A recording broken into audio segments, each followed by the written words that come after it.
Hi you guys, and welcome back to my channel. I'm so glad to see you, and I hope you're stopping by because you're finding some of my educational content to be of use.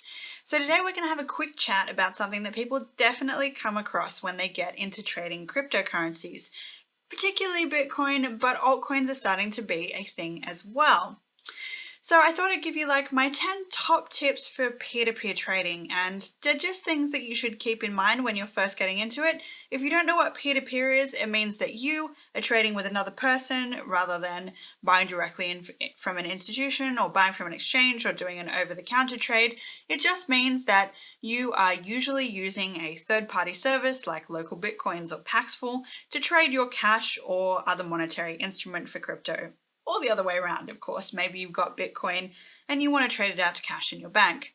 Well, a lot of people do peer-to-peer. So let's jump right in, shall we? Your first thing is that cash trades will always be your cheapest possible option when it comes to buying Bitcoin or buying any other cryptocurrency, because there's the least amount of overheads, there's the least difficulty, no accounts ever get closed because there's no questions from banks about, who was that transfer from? Why is it a business account coming to you when you don't normally do that? So quite normally the very best percentage price that you can get is on cash. It can also be a good place to start if you have a reputable trader in your area with a lot of feedback who may say on their own personal website that they love trading with new people. Quite often they're willing to spend a little bit of a time having a chat with you and teaching you a little bit about peer-to-peer trading. That said, that is becoming rarer as the years pass and people have less time and there's more people in crypto, so it's a little bit less friendly, but they still do exist. So starting with cash is always a good idea if you're going to be buying.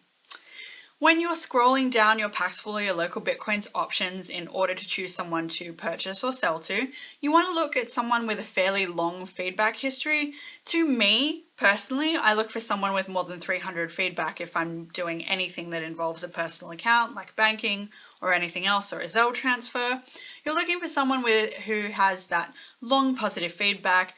Negatives I allow for about 10% of their total trades is totally okay, because sometimes you just get a customer who is completely unsatisfied or you're completely unsatisfied and they're going to leave a negative feedback for the trader. It happens, but if you're seeing more than 30% negs, that person has a problem with how they're doing business, and for me that is a big red.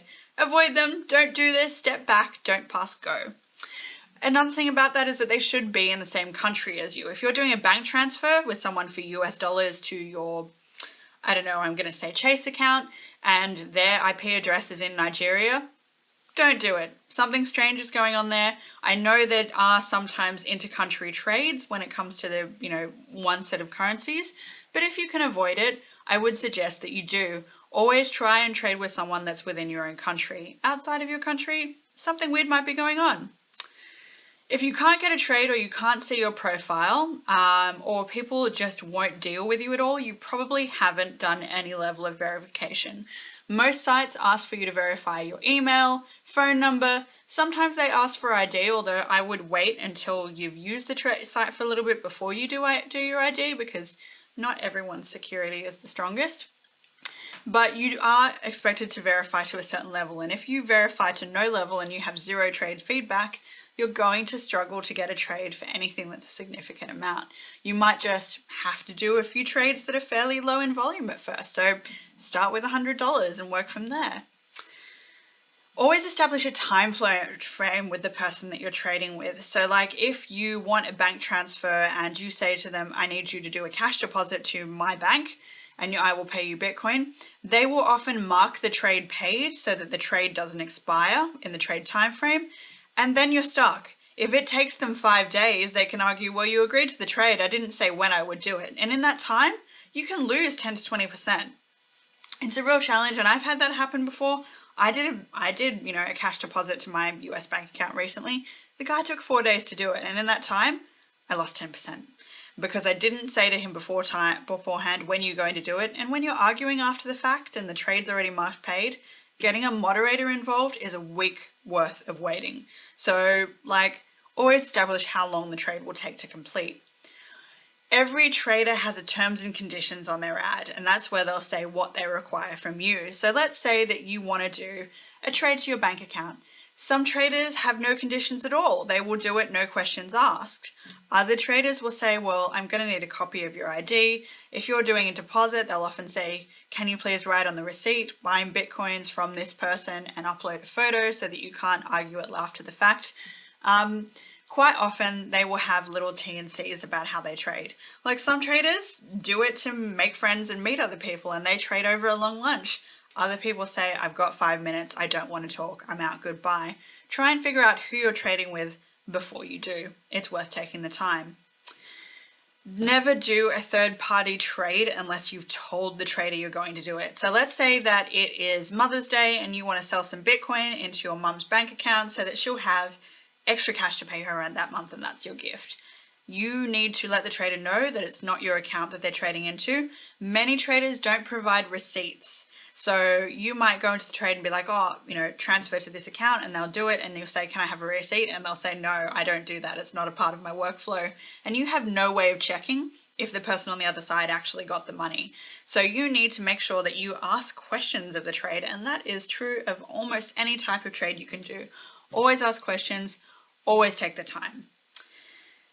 Tip number 7 is never trade outside of escrow, right? So if you are trading on a peer-to-peer site like Paxful or Localbitcoins, they take a percentage point fee to escrow the trade. So they would, if I am selling my Bitcoin, when you open a trade with me, Localbitcoins or Paxful will take that and they will hold it in a central account that is only released to the other person at the end of the trade. If a person says to you, oh, sorry, the trade you're asking me to do is a bit of a problem, or my kids are screaming and I can't log into my account, or hey, we've had a bit of experience together, how about we just trade without escrow? Unless you know the person really well, don't do it. Some people trade without escrow every now and then when they're doing tiny amounts with someone they've known for quite a while, but by and large, don't take on the risk yourself. You are being bullshitted, and you need to not do that, because I guarantee you, enough times, someone's going to fail on their end of the bargain. And if you do trade outside of escrow with them, respect that at some eventual point you'll lose your money, and factor that into whatever your margin is on either side. So if you're trading with someone and they say, let's trade offline, and you decide to take that risk, have the expectation that it will go bad eventually. Even the best traders have life situations and they disappear. Pro traders that have been around for years, suddenly they've got a big debt and you can't find them. And everyone I know has had a trade like that, where they've put money in and completely lost it. We've all had our fingers burned. Don't burn yours. Number 8 is if you're doing an in-person trade, never hand over your device. You've got your phone with you, your mobile wallet's on it. They say to me, oh, let's just double check that the wallet address is correct. Don't hand it over. No one touches your phone. No one touches your computer. No way, no bueno, no luck. Too bad, buddy. I'll just check that. Because if you're handing over your device, it's essentially the keys to your kingdom. They can touch anything. The other thing is, always meet in public. Pick a public place. Go to an In-N-Out. Go to a McDonald's. Go somewhere in a nice place of town. Go to a cake shop and sit down and have a cup of tea. Go to a Starbucks where you are in line with a security camera, particularly if you're carrying cash with you. Obviously, if you're living somewhere where it's illegal to trade coin, you're out of luck and you can't do that. But by and large, being in a public place will discourage someone from deciding to do anything bad, particularly if you're trading cash and you've got a backpack of it sitting at your feet. But I would also say when it comes to doing trades with people, being polite and having good manners when you meet them in a public place, it really goes a long way. If you are this feral little person who turns up looking like they're doing something strange, they're never going to want to deal with you again. You walk up to them, you shake hands with them, you give your name. Obviously, during the COVID-19 pandemic, this doesn't apply, but the same applies in chats. Say hello, how's your day, have a chat. A lot of really good relationships can be formed when it comes to peer-to-peer trading if you know the person, and sometimes if you deal with them well, they'll mark you as a trusted buyer or seller, which means you can actually get better rates than their public ads. We're allowed to put up like ads that say, oh, only for people that I already trust, and you have to be marked trusted for that. So there can be real benefits to actually investing in your trading relationships, but don't invest too hard. You have a real life. It's like levels.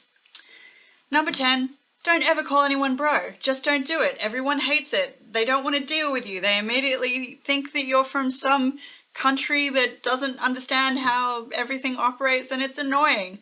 Not everyone is a bro. Sometimes people hate it, and it's not encouraging anyone to deal with you because it seems like you're up to no good. Never say bro, never say just trust me, never say it'll be totally fine, buddy. All of those things will get you on a blacklist and you'll never ever get to trade again. And my last tip is never ever release the Bitcoin. So if you are selling your Bitcoin for any other method of payment, never release until you've proven that you've gotten paid. So that means if the person says, oh yeah, no, just release, it'll be fine, I'll do it later, never ever press the release button. The moderators of every peer-to-peer site will not get involved and they won't help you if you release before that it's been proven that it's been paid. So never ever release without proof you got your money. I really hope that helps you in your peer-to-peer trading. If you have any questions, drop a like and a comment, subscribe, follow me on Twitter. Let's keep everyone safe and make sure that people keep adopting crypto. Good night and good luck.